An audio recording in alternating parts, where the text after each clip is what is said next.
بسم الله الرحمن الرحيم.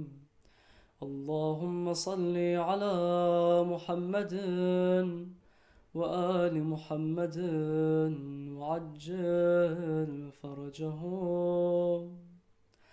عن جابر بن عبد الله الأنصاري عن فاطمة الزهراء عليها السلام بنت رسول الله صلى الله عليه وآله قال: سمعت فاطمة أنها قالت: دخل علي أبي رسول الله في بعض الأيام فقال: السلام عليك يا فاطمة. فقلت: عليك السلام. قال: إني أجد في بدني ضعفا. فقلت له: أعيذك بالله يا أبتاه من الضعف. فقال: يا فاطمة، ائتيني بالكساء اليماني فغطيني به. فأتيته بالكساء اليماني فغطيته به، وصرت أنظر إليه وإذا وجهه يتلعلع كأنه البدر في ليلة تمامه وكماله. فما كانت إلا ساعة وإذا بولدي الحسن قد أقبل وقال: السلام عليك يا أماه. فقلت: وعليك السلام يا قرة عيني وثمرة فؤادي. فقال: يا أماه، إني أشم عندك رائحة طيبة كأنها رائحة جدي رسول الله. فقلت: نعم، إن جدك تحت الكساء. فأقبل الحسن نحو الكساء وقال: السلام عليك يا جدا يا رسول الله، أتأذن لي أن أدخل معك تحت الكساء؟ فقال: وعليك السلام يا ولدي ويا صاحب حوضي، قد أذنت لك. فدخل معه تحت الكساء، فما كانت إلا ساعة وإذا بولدي الحسين قد أقبل وقال: السلام عليك يا أماه. فقلت: وعليك السلام يا ولدي ويا قرة عيني وثمرة فؤادي. فقال لي: يا أماه، إني أشم عندك رائحة طيبة كأنها رائحة جدي رسول الله صلى الله عليه وآله. فقلت: نعم، إن جدك وأخاك تحت الكساء. فدنا الحسين نحو الكساء وقال: السلام عليك يا جداه، السلام عليك يا من اختاره الله، أتأذن لي أن أكون معكما تحت الكساء؟ فقال: وعليك السلام يا ولدي ويا شافع أمتي، قد أذنت لك. فدخل معهما تحت الكساء. فأقبل عند ذلك أبو الحسن علي بن أبي طالب وقال: السلام عليك يا بنت رسول الله. فقلت: وعليك السلام يا أبا الحسن ويا أمير المؤمنين. فقال: يا فاطمة، إني أشم عندك رائحة طيبة كأنها رائحة أخي وابن عمي رسول الله. فقلت: نعم، ها هو مع ولديك تحت الكساء. فأقبل علي نحو الكساء وقال: السلام عليك يا رسول الله، أتأذن لي أن أكون معكم تحت الكساء؟ قال له: وعليك السلام يا أخي ويا وصي وخليفتي وصاحب لوائي، قد أذنت لك. فدخل علي تحت الكساء، ثم أتيت نحو الكساء وقلت: السلام عليك يا أبتاه يا رسول الله، أتأذن لي أن أكون معكم تحت الكساء؟ قال: وعليك السلام يا بنتي ويا بضعتي، قد أذنت لك. فدخلت تحت الكساء، فلما اكتملنا جميعا تحت الكساء أخذ أبي رسول الله بطرف الكساء وأومأ بيده اليمنى إلى السماء وقال: اللهم إن هؤلاء أهل بيتي وخاصتي وحامتي، لحمهم لحمي ودمهم دمي، يؤلمني ما يؤلمهم ويحزنني ما يحزنهم.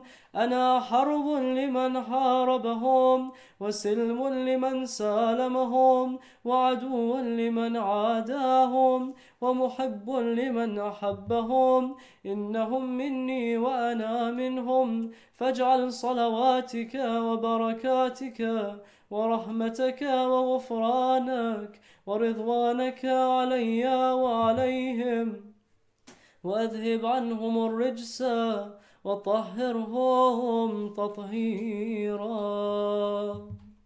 فقال الله عز وجل: يا ملائكتي ويا سكان سماواتي، إني ما خلقت سماء مبنيا ولا أرضا مدحيا ولا قمرا منيرا ولا شمسا ولا بحرا يجري ولا فلكا يسري إلا في محبة هؤلاء الخمسة الذين هم تحت الكساء. فقال الأمين جبرائيل: يا رب، ومن تحت الكساء؟ فقال عز وجل: هم أهل بيت النبوة ومعدن الرسالة، هم فاطمة وأبوها وبعلها وبنوها. فقال جبرائيل: يا رب، أتأذن لي أن أهبط إلى الأرض ليكون معهم سادسا؟ فقال الله: نعم، قد أذنت لك. فهبط الأمين جبرائيل وقال: السلام عليك يا رسول الله، العلي الأعلى يقرئك السلام ويخصك بالتحية والإكرام ويقول لك: وعزتي وجلالي إني ما خلقت سماء مبنيا ولا أرضا مدحيا ولا قمرا منيرا ولا شمسا مضيئا ولا فلكا يدور ولا بحرا يجري ولا فلكا يسري إلا لأجلكم ومحبتكم، وقد أذن لي أن أدخل معكم، فهل تأذن لي يا رسول الله؟ فقال رسول الله: وعليك السلام يا أمين وحي الله، إنه نعم، قد أذنت لك. فدخل جبرائيل معنا تحت الكساء فقال لأبي: إن الله قد أوحى إليكم يقول: إنما يريد الله ليذهب عنكم الرجس أهل البيت ويطهركم تطهيرا. فقال علي لأبي: يا رسول الله، أخبرني ما لجلوسنا هذا تحت الكساء من الفضل عند الله.